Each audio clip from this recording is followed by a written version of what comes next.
Hello, everybody, and welcome to Adobe Live at Adobe MAX by the Asia Pacific YouTube team.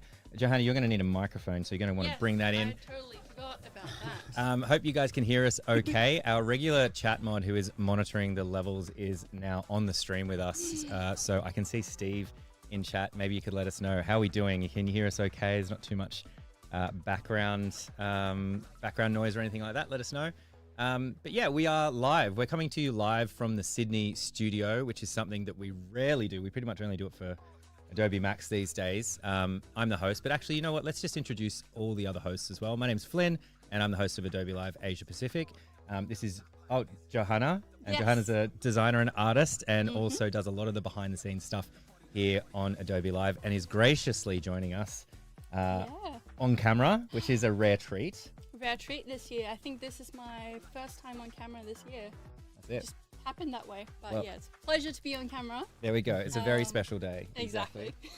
And Jeremy Lord as well. Do you want to introduce yourself? Yeah, g'day everyone. My name is Jeremy Lord. I am a freelance illustrator and I'm a regular on the show as well. So I'm quite used to talking with you and reading all your notifications about text messages.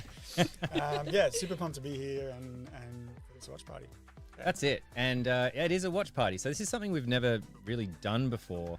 The schedule hasn't really allowed for it, but there's actually going to be replay stuff. There's going to be live content where it's a bit lighter today. We're basically just going to be watching the live keynote. And we were just talking about this before we went live. We've tried not to kind of be spoiled by anything. So it's always a bit tricky with time zones and stuff. Like this, what we're going to be watching, what's starting in 12 minutes, is a replay of what happened 8 hours ago or something, 6 hours ago, but just at a time that is friendly to like people in Asia Pacific. So, this is fairly early in the day for us, but like Singapore and then India all start waking up, and it's kind of like a nice little happy little medium. And then it kind of rolls again into Europe and they do the same thing. And then it's America again. So it's this real like 24/7 thing over a couple of days. And yes, Steve, it is great to see you back in chat. Steve was our very first watcher, 8 years ago, 7 or 8 years ago. So it really is great to see you there in YouTube. We're live on YouTube. We're live on Behance. And yeah, I think as people tune in, we're just getting ready for the show to get started. We'll do a little bit more of a deeper introduction in a little bit, but we hope you're all having a really great MAX. If you're not there, I do 1 year on, 1 year off. I'm getting a lot of FOMO this year because there's a lot of people there that are posting a lot of very fun things, but we have popcorn. So same. It's basically the same. Basically there. We're basically the same. But yeah, so we're going to play around a little bit with the levels when we're watching. We're going to have I'm very proud of my green screen, so no one make fun of it. But if we switch it here, we're just going to be little folk on the couch. So there we go. We have our left, we have our right while we're checking out these sponsors here. But we'll probably spend most of our time having a bit of a chat, talking about kind of what is interesting that's happening on stage. So obviously every year there's always so many announcements, and I often get the briefings and I've just deleted them this year because I'm not working on the event. I'm like, I don't know. But there's a lot of stuff that's announced that ends up in our workflow as well. So it'd be really interesting to see. Johanna and Jeremy are both practicing creatives. So like, is this something that you think you would use, or how might you use it, and all that sort of stuff. I'll put them on the spot. But as we do the countdown, again, just, yes, Steve, you were the first mega fan. Just as we're jumping in, let us know where you're tuning in from. We've got 10 minutes to go. And then maybe you guys could share just a little bit more about who you guys are and what you do. Who wants to go first? Let's be brave. First. Oh my goodness. Great. Okay, well, hello, Johanna. You've usually seen me in the chat, moderating. Sometimes I host, and sometimes I'm the guest myself. But this year it's been a little bit different. Without Adobe, I am kind of a expert generalist, I would say. I do a little bit of illustration, I do a little bit of just general arts and crafts, and sort of enjoy whatever medium likes me at the time, which is paraphrasing potentially. I have to fact check myself. That sounds right. But yeah, excited for the popcorn, excited to see what's coming up today and tomorrow. Deliberately also have just not looked at anything Yeah. So this is going to be 100% a surprise for me. And yeah, excited. Your turn, Jeremy. Nice. So my name's Jeremy. Like I said, I'm a freelance illustrator. So I work predominantly on commercial illustration or doing my own personal stuff. I don't necessarily dabble in a whole lot of other things like animation or 3D. I'd like to, but who's got the time?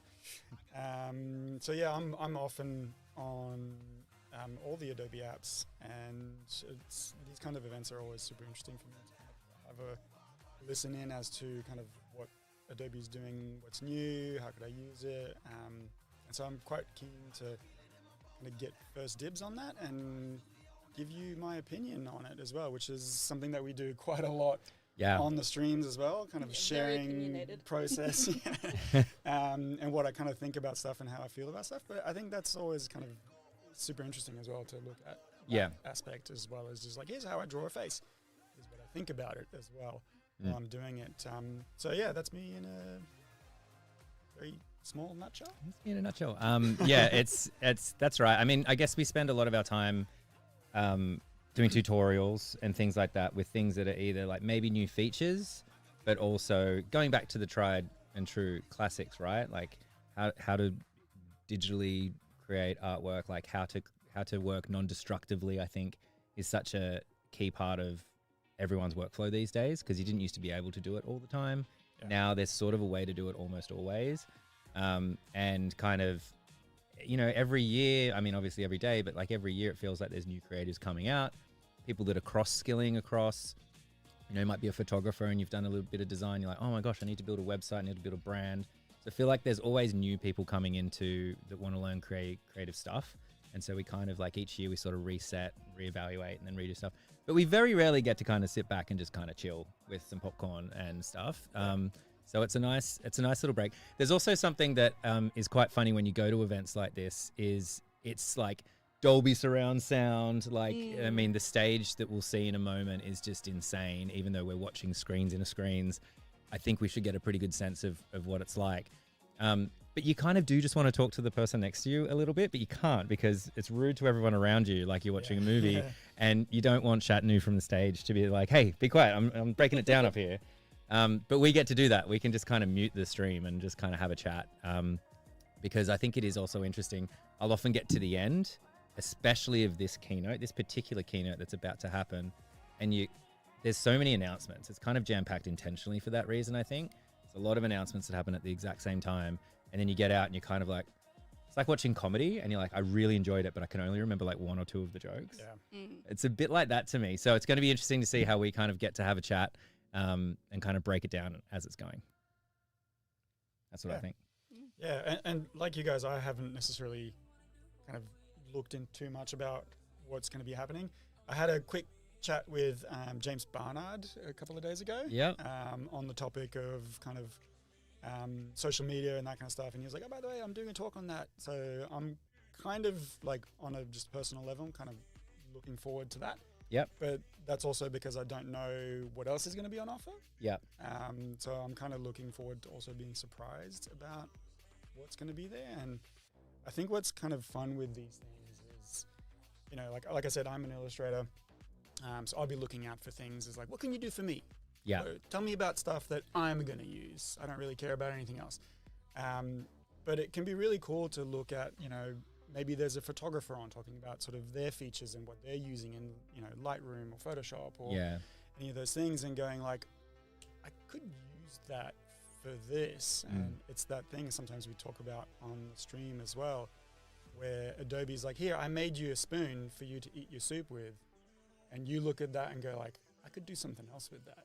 And I could do something completely unintended with that thing. That's super fun always to kind of get those ideas and kind of, think about new stuff and new ways that you can include that into your workflow. Yeah, absolutely. And I think something that's very interesting from usually, like I haven't worked on every Max, but I've worked on every Max since it went global. So every Max from 2020 to this is the first year I haven't worked on it. And we will often pretty close to the, usually a week out, it's confirmed exactly, what is being announced, like what's ready. Because if there's stuff that some people think might be ready, but might not quite be ready for the big stage.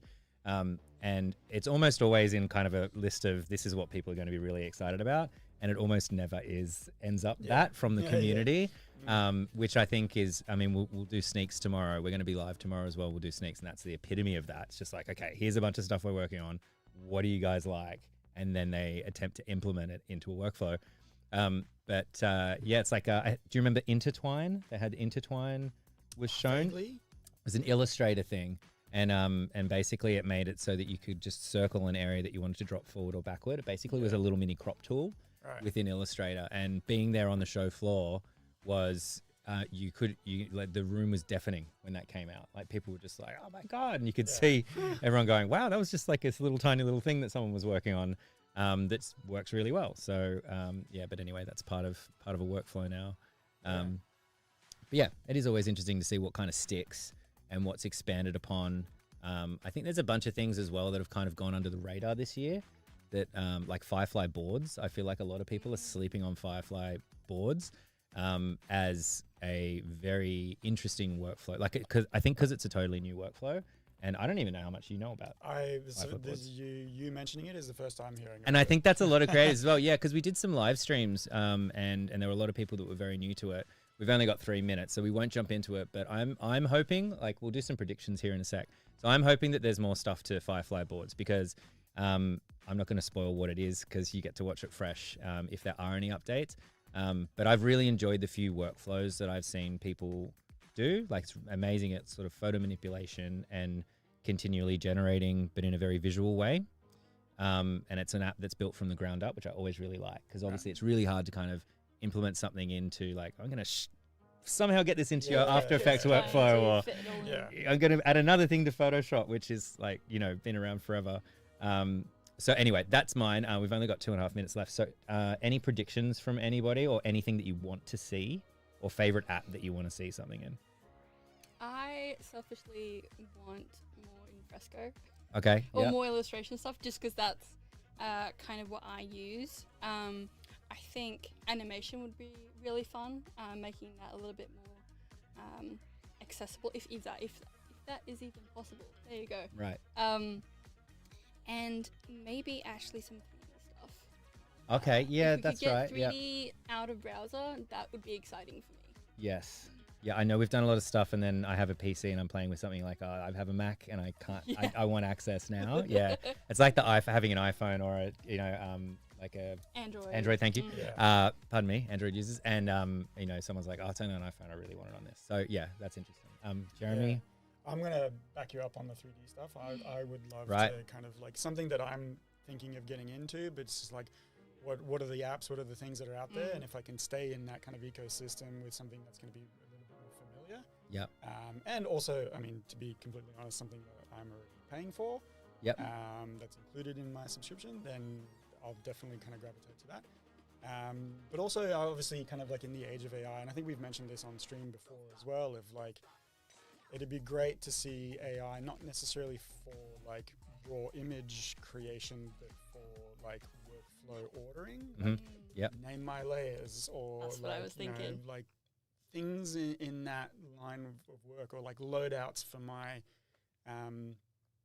window, like my window setup in Photoshop or Illustrator. Of just like I'm now going like we've done a bit of key pixel art and stuff, and like having to flick in between all the settings every time I do that. It'd be great to have that kind of look into something like that. So more on the workflow side than the actual raw creative side, I think would be really cool. Yeah, very cool.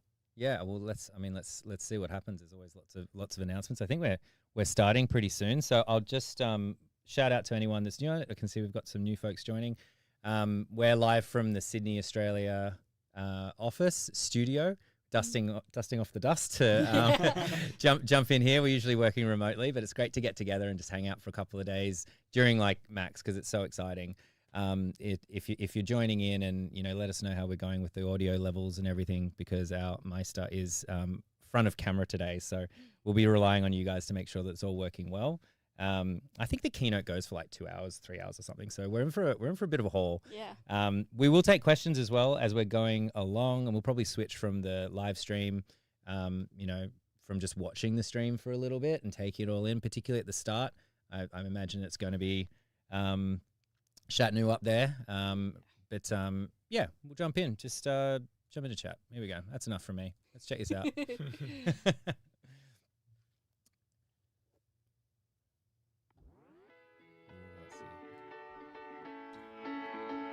Might crank that. Crank it up. Do you believe in manifesting?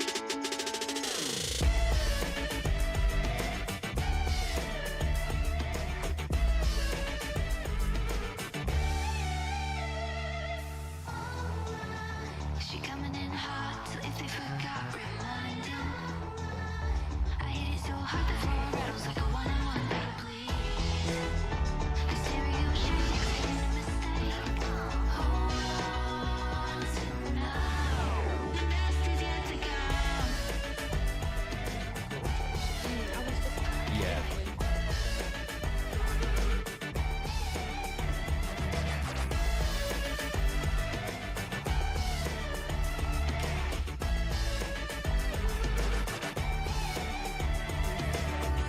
The stream is the same.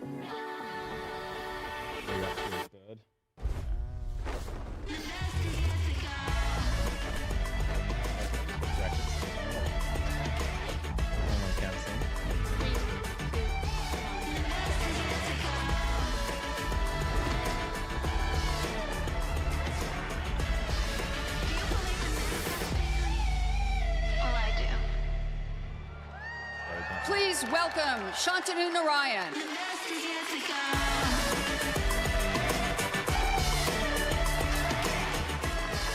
Good morning. Good morning. Oh, welcome to Adobe MAX 2025. We are absolutely thrilled to be back in the City of Angels, surrounded by one of the most vibrant and inspiring creative communities in the world. I also understand there was a pretty good game last night for those of you who are out there. But whether you're joining us here in person or tuning in from across the globe, thank you for joining us. Creative expression has never been more impactful or accessible. And if you think about it, creativity has actually undergone this incredible transformation over the years. It's no longer confined to traditional industries or roles. And it's this universal language of human connection that transcends boundaries, drives innovation, and shapes culture. And we think that creativity is everywhere, fueling progress across industries, adding innovation, reshaping business models, practices, and most important, customer engagement. We're proud that Adobe has been at the forefront of this entire revolution. And from the earliest days of Photoshop to the groundbreaking advances that you're going to see today, we're empowering creators to make creativity more fluid, more inclusive, and more influential than ever before. Creativity is entering a new era as AI enables creators to immerse themselves in their ideas seamlessly with the mechanics of Always want to execution. do a talk in front of And you'll like be a able to ceiling specify your floor. desired outcomes Oh my in LED open-ended screen like ways, that. whether Awesome. it's reimagining the layout of a scene or adding or removing objects in a single step. It's my world and you're just And living we in think it. that this fusion nice of direct manipulation as well as generative ideation is going to redefine how we all create. Imagine a system Oh yeah, just Mario where Kart. AI just doesn't execute tasks, but collaborates with you, asks clarifying questions, plans multi-step workflows, and delivers richer, more personalized results.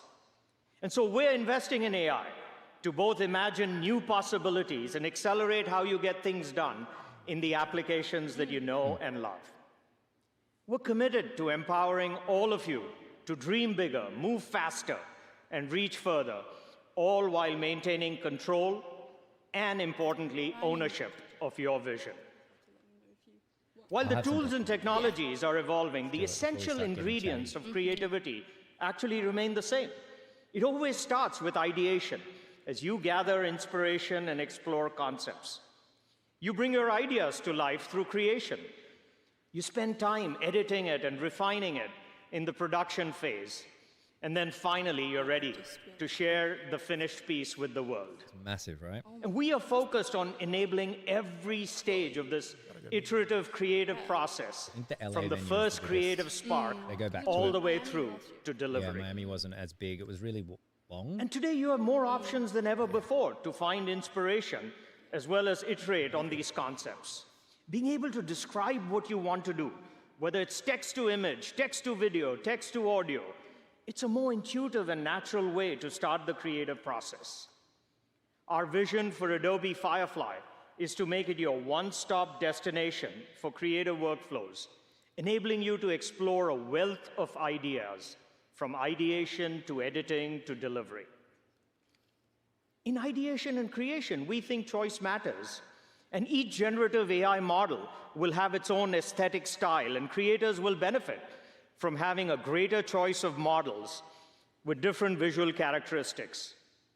It's why it was really essential for us to develop our own excellent foundation models with Firefly that are designed to be commercially safe, but also to give you the choice of multiple third-party models like Google Gemini, You might need to VO, bring your mic just a little Imagine, bit Even closer, I more? think. OpenAI, Just when you're Flux, talking to us. Runway, But, Microsoft MAI, yeah, it seems and like there's a others. new partner app. Because we want you to within work with any Firefly model or that you Photoshop want kind of within every the week Adobe at the moment. applications And, without the friction of switching between workflows keep up. and platforms. Results you get in the different With engines as Firefly well boards, is we're now insane. giving you an AI-first So different. space Playing around with with that, more it's just options to Yeah. explore and collaborate with all Yeah, I of the can other remember when we were stakeholders doing on the ideas the that you Firefly have. Fridays.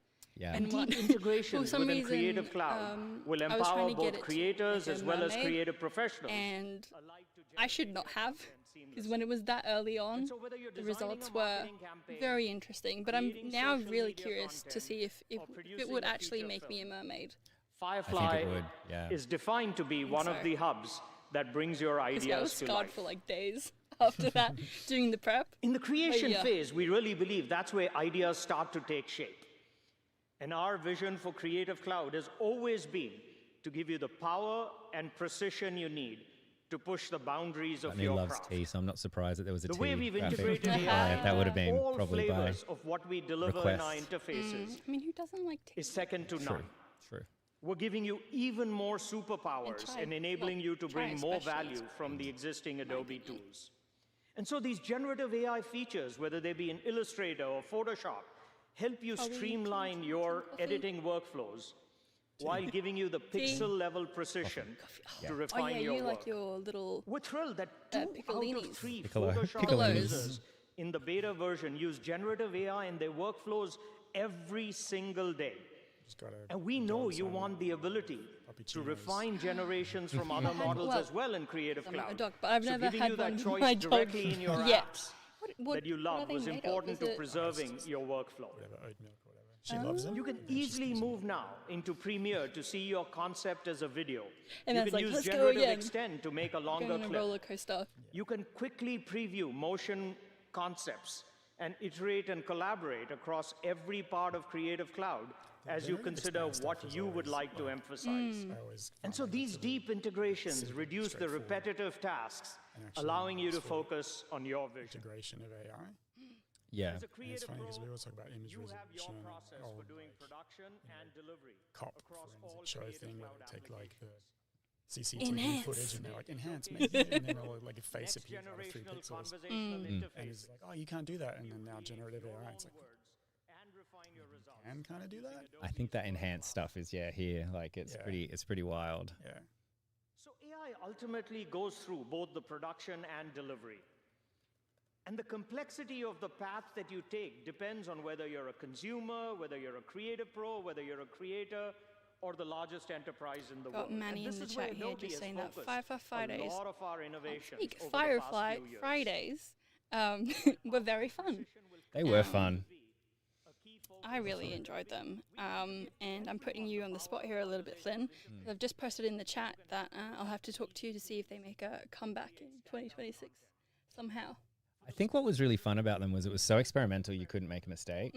Like it was like so, but you could. There's so many more variables now that you can do really professional looking work. So we just have to do more research because we just Yeah. got on and just kind of splashed the canvas. Whereas I think now we kind of, if you want to demonstrate, how to do a 3D mock-up, there's a specific model now for that. But then also some of them aren't commercially safe, so you have to find out about that before we kind of demo it, because Absolutely. I don't want to give people the false information. And there's it's just something I think we would have to do. The good thing about using pure Firefly is that it's always commercially safe. So if we did it that way, then I don't see why we can't. Yeah. That was a long answer to a short question, but I don't see why we can't bring that back. Turn Shutner down a little bit just so we can talk over the top. I think we know a lot of this stuff. It's, I'm sure the demos will be pretty new though, but it's always like a bit of a precursor to what's going to come next. I think like what he's excited about, what they've done these videos on as well.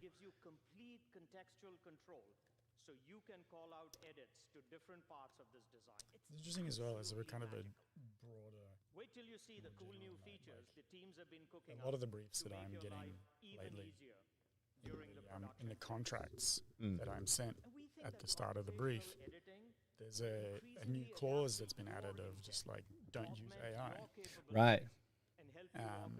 And so obviously, that is written in there so that they don't want you jumping on like a AI generating thing and just like type in a prompt and it's like, here's what I made. Yeah. That's the default kind of line. But in more kind of legal terms, like how do you define used AI? Because even something as simple as like the Magic Wand tool is technically using some form of AI to make that image. And it's like, so looking at these kind of things of like generative expand and like all these other things that we're talking about, it's like, how does that clause in a contract that says don't use AI to produce this artwork, how does that still fit? Yeah. Yeah. I think it's also covering them in case something does happen. It's nice. It's a nice blanket term for, an artist that they subcontract and then they do something for a big client and then there's backlash. They're like, well, the artist we work with signed a contract that said they didn't do anything naughty, so it's not our fault. So it's a little bit of a, that legalese where it's like, we have the right to use your art around the universe in perpetuity. But it's not really the case, but it's just kind of trying to make it super clear that we own it. Yeah, totally. Yeah. Yeah. And I think as well, just on a more like basic level, it's also like we're paying you to do a thing. Do the thing. Don't just type it in on a keyboard, which we could do ourselves. Right. Yeah. That's fair. That's fair.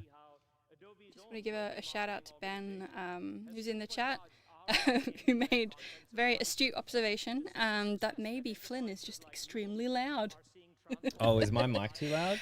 Well, the thing was whether Jeremy is a little bit low in the mix. Just bring it a bit. Just bring it a bit if closer. you bring it a bit closer. If you can. He's got a different mic. We have shotgun mics, so using none of them in the way that they're supposed to be used. Yeah. That might be it. But thank you, Ben. Appreciate you. I'll turn me down. How about that? I am loud. Testing. I will say a bit of a behind the scenes here in a lot of the streams. I do have to say, hey Flynn, can you turn yourself down because you're a bit loud compared to the guests. So this is very accurate. And to be fair, this is my mic from home, so it's not. I don't think it's the mic.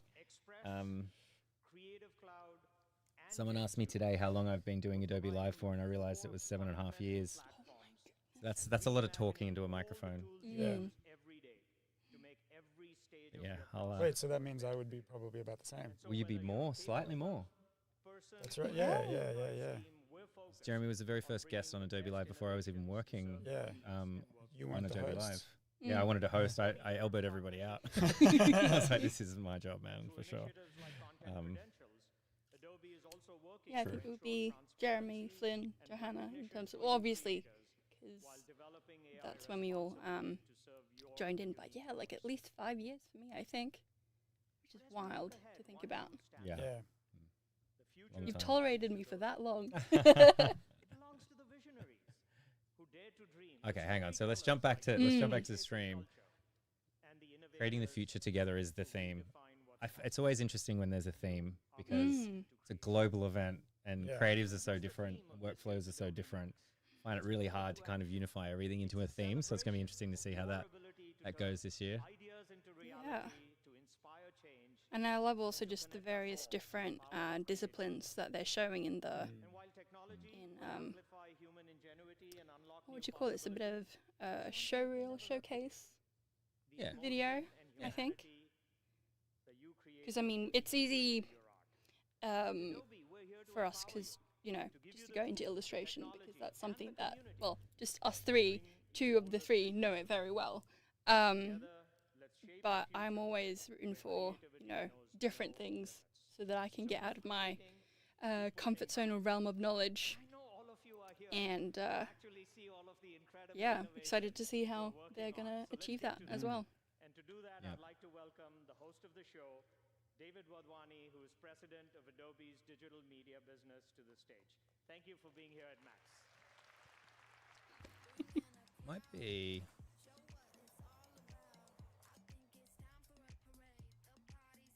I think we're like 30 seconds earlier on here, and that's like 30 seconds delayed, but that's actually probably good because we can get ahead of anything that's coming. It's like we're radio presenters. Yeah. We can see something and we go, oh, okay, that's all good. Oh, did you see that lettuce rabbit? That's cool. Yeah. I like that. See, I am struggling with these headphones, but we're gonna persevere. I usually have over-ear ones, but we wanted plug-in ones. But worst case, I do have other ones with me that I can pop on. Feel free to get up and Yeah. around if you like. Let's see. Need to grab something. It's cool. We're just chilling on the couch.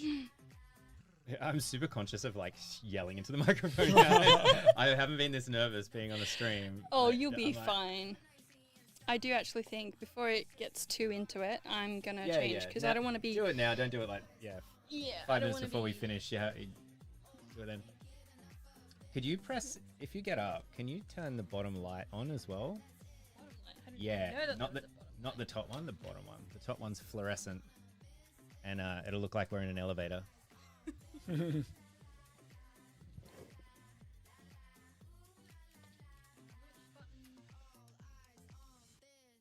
Against the wall. Yeah. Bottom.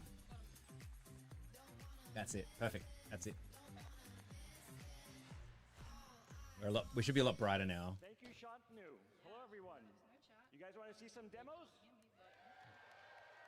Not yet. Settle down. It's great to be back here David at Wadhwani. Theater, home of the Emmys, home of the American Music Awards, and of course, the biggest of them all, Adobe MAX. Through. Welcome to Adobe MAX 2025. I guarantee you, we have never shown more innovation on stage. So buckle up. It's going to be. If we do this, it looks like David's with us. I've been coming to MAX. Yeah. for Yes. 22 Wait. years. That way. That way. For all of us at Adobe, when I say that this is our favorite time of year. Bit self-conscious of all these speakers just being right behind me. Yeah. Over 10,000 of the world's most creative people in one place, and over hundreds of thousands of people online. So take the opportunity to step away from your day-to-day demands. Connect with other similarly minded people. Talk to people you don't know. Share ideas, get feedback, make the most of your time here. It's a really special few days. MAX is also a time that we gather to assess the state of the creative industry, to look for ways that we can improve opportunities for each of you. Now, whether you're an artist working toward a gallery opening, a graphic designer working on a marketing campaign, a video pro producing what we all hope will be the next big blockbuster movie, a social media creator building your audience, I've got good news for you. The content that you create has never been in more demand.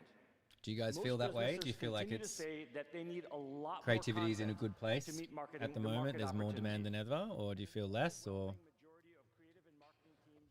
any reactions to that statement from a personal point of view? I would say at the moment things seem a little bit slow, especially in the illustration industry. Chatting to a few other illustrators, where that's coming from, it's a big question mark. Yeah. But I think that's a little bit more of like a practical concern. Maybe it's a financial concern rather than sort of what he's talking about in terms of like creativity and all that kind of stuff. In a sense, I think in terms of potential, there's definitely a lot more, like talking to my students, for instance, like there's so many things that you could do on so many different platforms and in different ways. Yeah. So I think, creativity in itself is in a great spot. Just at the moment, it seems to be kind of maybe trying to find its place, or maybe trying to find room for how AI fits into it. And it's an interesting one. So yes and no, I would agree, but I would also put a little bit of a caveat on that potentially. Yeah, totally. Yeah. I'm just jumping into the stream as well. I'm just starting to notice the same logos a lot of the time. Like the OpenAI logo was up there as well. Yeah. I didn't catch the fourth one. Might have been Nano Banana or something. The other one was Google, and then the other one was Gemini? it might have been, maybe it was Gemini. Yeah. Yeah. It's like a cursor. Is that Nano Banana? I think Nano's Google. Ah. Yeah. So maybe Google. Maybe it was Google Firefly. There it is. Google Firefly, OpenAI, and I don't recognize the one on the right. Yeah, neither do I. Interesting. Let's see. If anyone in chat knows, let us know. Yeah. But yeah, I don't know what that. What are you? Let's see.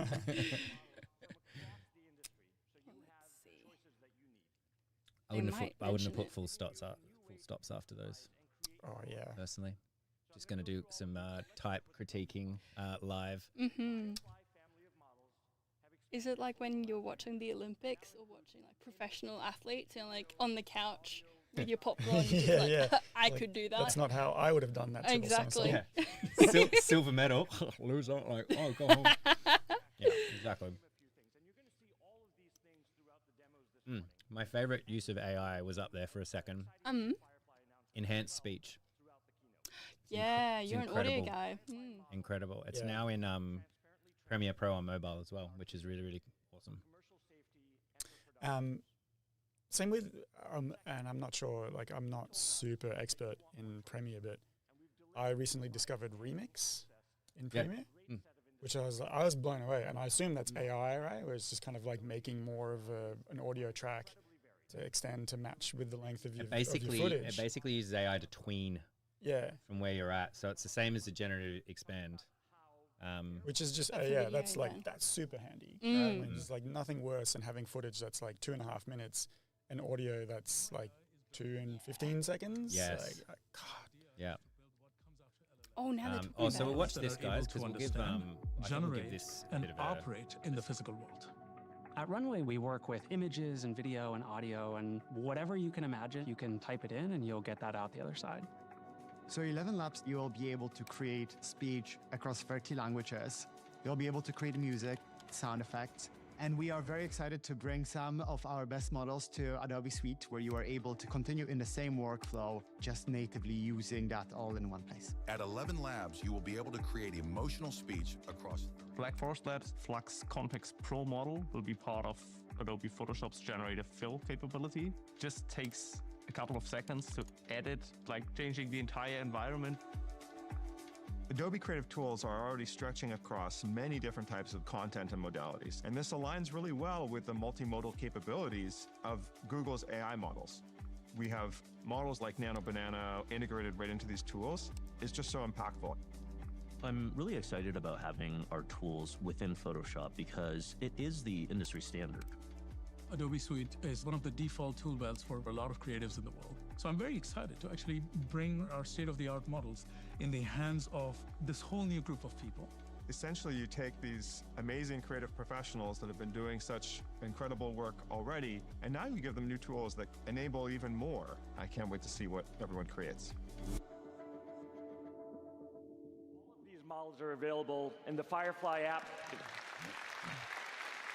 Let's. Sorry, David. We're going to do our own critique there. But yeah, that was. I guess what we were talking about before about all these big tech companies, kind of, and innovators in AI joining together, and Adobe having this stuff like within the products. It's kind of an interesting time to be alive, right? We were talking about like Google and Apple, and I think it was Topaz up there. Yeah, it's just kind of an interesting time that you've got all these. Like, there's just a lot of connectivity, I guess, happening. Lack of a better word. Any thoughts? Good, bad, indifferent? I mean, healthy competition is good. Yes, right. I love people working together. I will say I haven't explored too much beyond Firefly, so I can't really say in terms of, I'm excited for like these people to work together. But yeah, I think I'm not the person to ask this question to. Yeah, no, none of us are experts, but isn't that interesting? So here we go as well. So here's to share more about Adobe this, and Google I'd like to welcome partnering Eli up. Collins, Vice President of Google DeepMind. I think it can be really good. Just purely on the principle of this is like I guess all the streaming Thanks for joining platforms us, come Eli. to mind. So this is Right, Max. where it's just Welcome. Like Like we you were trying guys to watch have been Breaking Bad. developing It's amazing been on models Netflix for with like what you've years done and with years Nano and years. Banana And now it's and gone. your other models. Video is a great way to Can I generate just video, have like but one also content integrate aggregator? in So voice that can be and quite frustrating sound. having to swap. Nano Banana, obviously, on the that instruct front, capabilities I for think it changing and can editing have been transform amazing. Adobe, which is still This kind is of your like audience.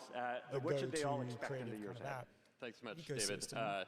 Excited to be like, here. we're just gonna My bring wife all is a these things designer, together so and have to big go fan and of generate Adobe. this Really another great thing to and be then on bring stage it in with you. weirdly and import it, and the things aren't talking to each other.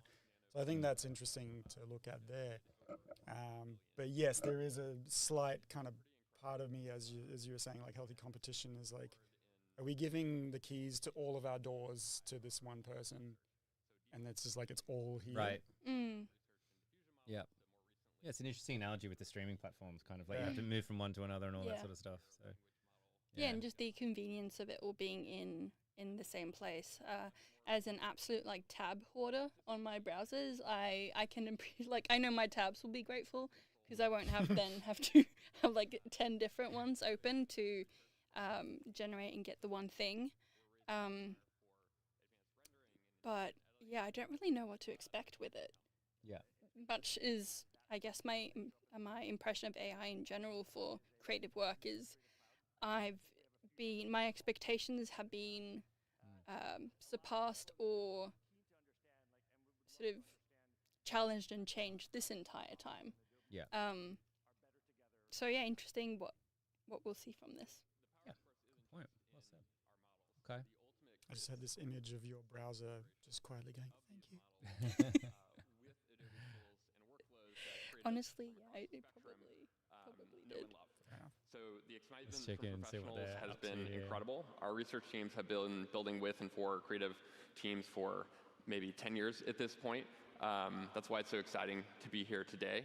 And in terms of this partnership, what it ensures is that AI is integrated in creative workflows in service of your creative vision. So no matter what, control remains in your hands. You can focus on your part of the vision that truly matters. And that's critical because these leaps don't happen in a vacuum.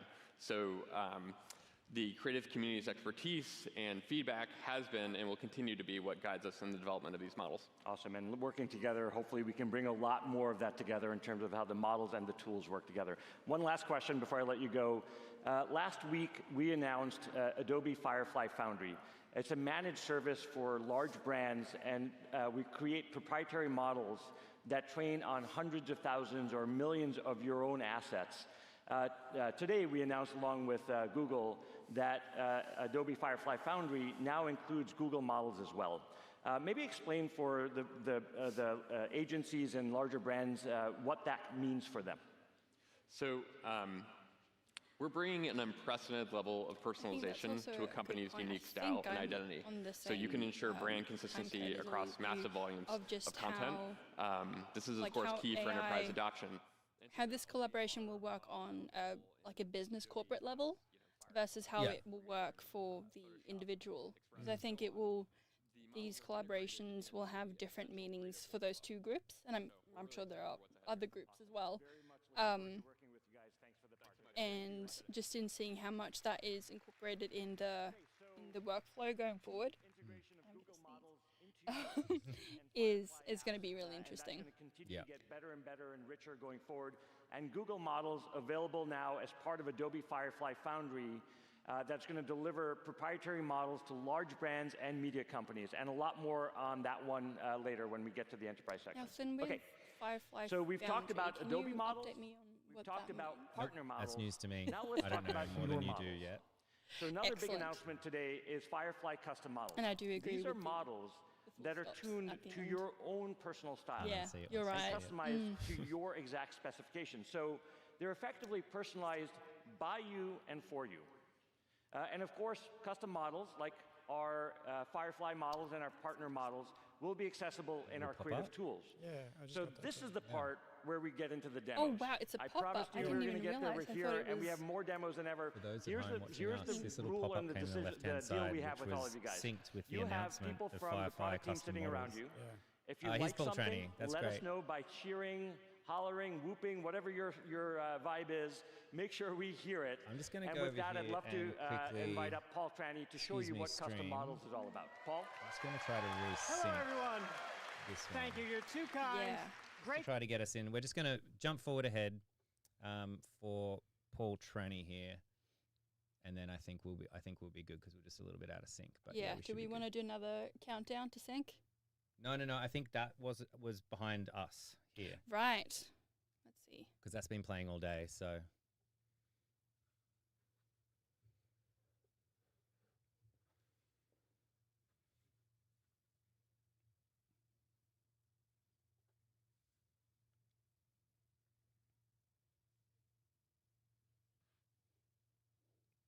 create a custom model. Okay.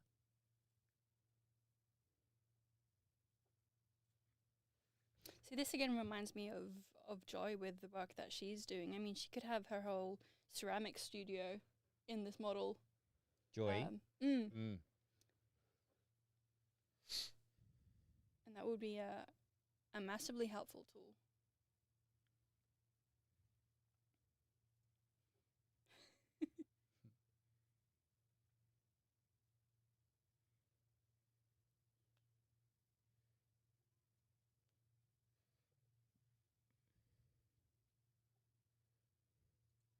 Okay. This is pretty interesting. Yeah.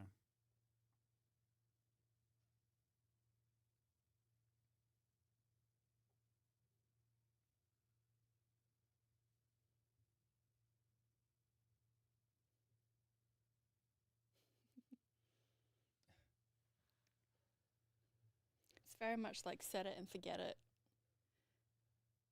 Kind of letting the AI churn out. Oh, wow.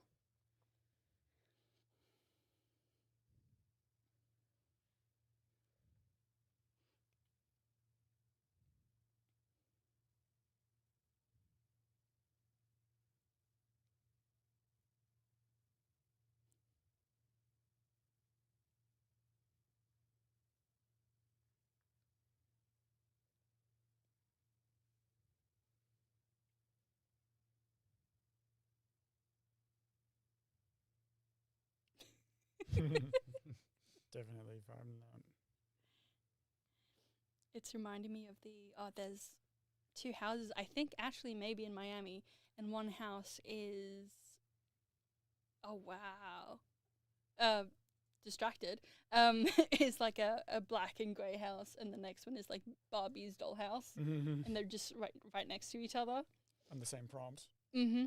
No, this is in real life. Okay, right. Just playing. Oh, hey, sorry, Guys, look at sorry, that. chat. I just You realized jelly- that the you audio jelly was of the cut off jellyfish, you when I shouldn't be. refreshed the stream. You could so make this stuff sorry so if we missed much that. fun. back. Because you too can do this stuff based on bad puns. Thanks, Steve. Sorry, I That's missed right. that. You have the time. It's so much fun. Again, kind of scrolling When I down. refreshed it, it oh, this one. defaulted to off. I would say, oh yeah, this is nice. I'd say this one turned out pretty.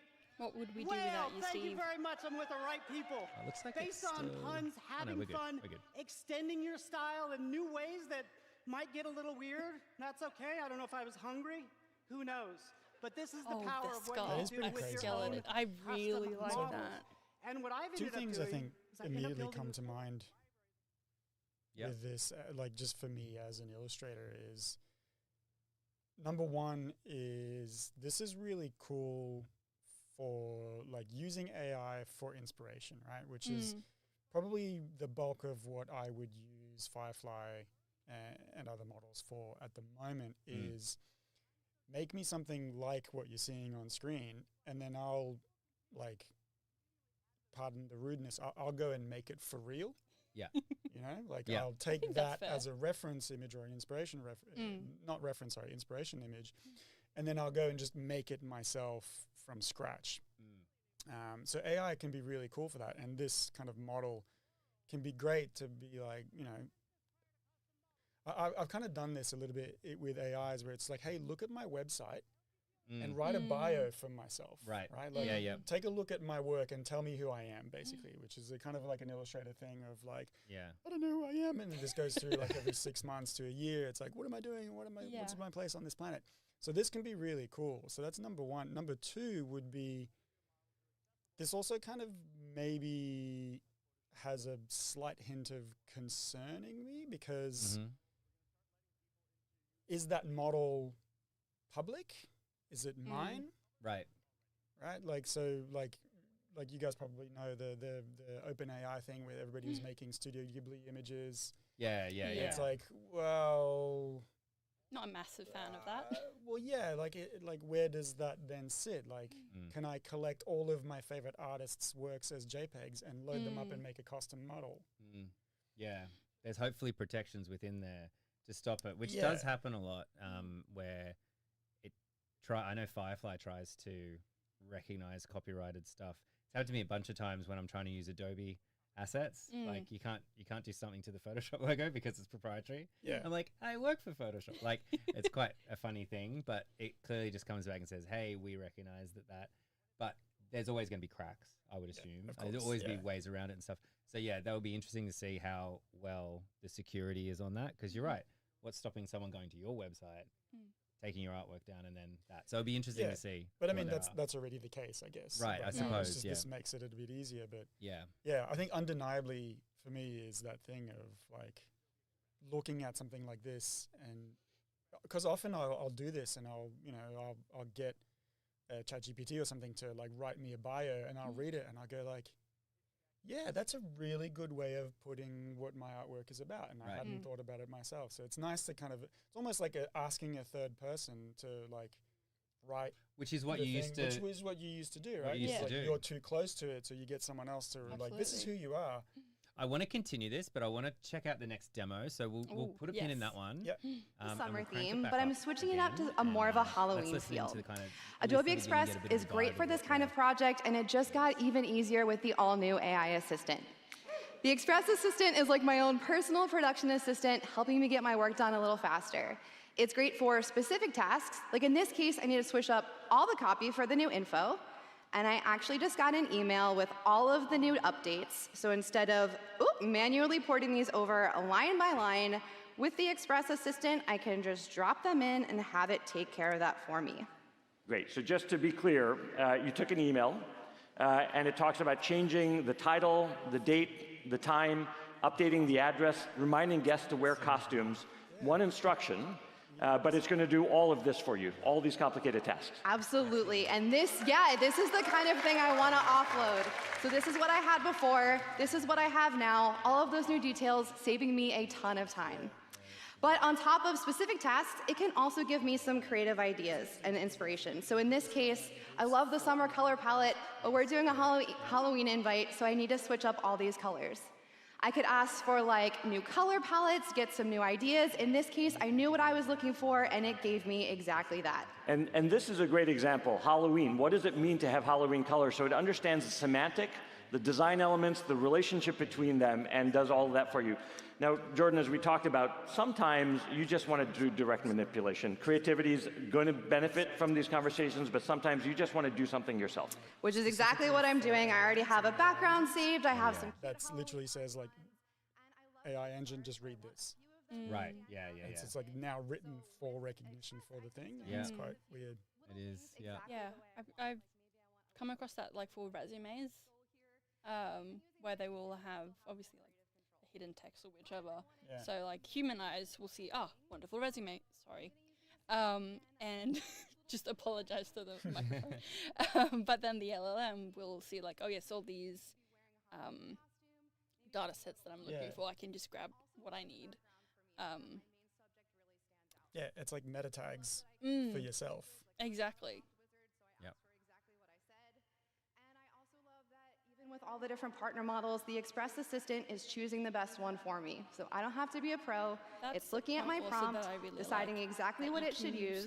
And I'm so excited. Oh my gosh, we have a little cartoon record here. Great. You use. And maybe the best part here too is that it understood. It isn't a coding language that you need to learn. You can just speak it as best as you can, and then you'll be able to take it from there. Over exactly how much I want this to be blurred. I think that looks great. Oh, and then one last thing before I go, let's add some animation. So again, just like with the image prompt, I'm saying exactly what I want. I want all the text to slide in, except something fun with the word fright. I want those letters to kind of flicker in like a neon sign. So I can just ask the assistant for exactly what's in my head and have it figure out how to do that for me. So again, it's great. There we go. I have all the letters sliding in and a really flickery neon sign. There we go. Let's watch that one more time. Oops. Let me get this out of the way here. Awesome. There we go. So in just a few minutes, I combined my own creativity with the power of the assistant to fully revamp this flyer. I can't wait for you all to try it out. Thank you, Jordan. Thank you. All right, so what Jordan showed, I hope you get a sense how we're approaching it by combining direct manipulation with language as input. And we think that can be a huge game changer. Anyone interested in seeing that in Photoshop? For someone. Over to Emma.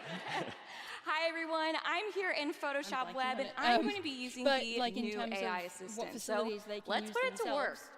First, I'm going to use it to give me a head start on my project.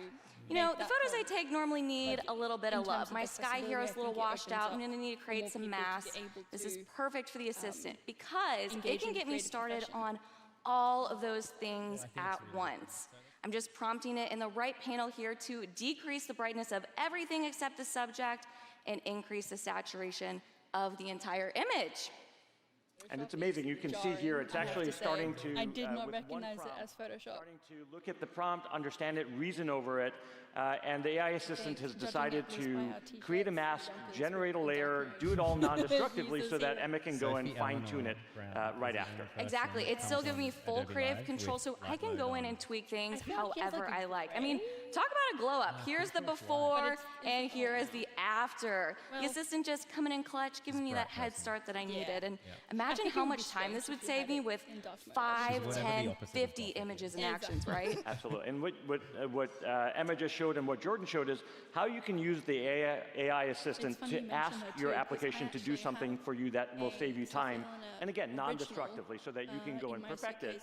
But what about advice? Sometimes you want to just ask it, that we what can I do? maybe have a look at and what see can if I we can incorporate. So glad you asked. So I think this is looking pretty good. I went ahead and dropped it into this design that I've been working on. And like you said, another great way to use the assistant is give me a second set of eyes. I can actually see what's on my canvas. Like I have some text and some other elements here. Of course, I'm gonna need to share this with someone like my creative director to get their thoughts. Before I do that, I'm gonna prompt the assistant just using natural language and say, hey, can you review my design? Do you see any issues with my text, my composition, or my color? Again, we're just making sure that I didn't miss anything. So let's see what it said.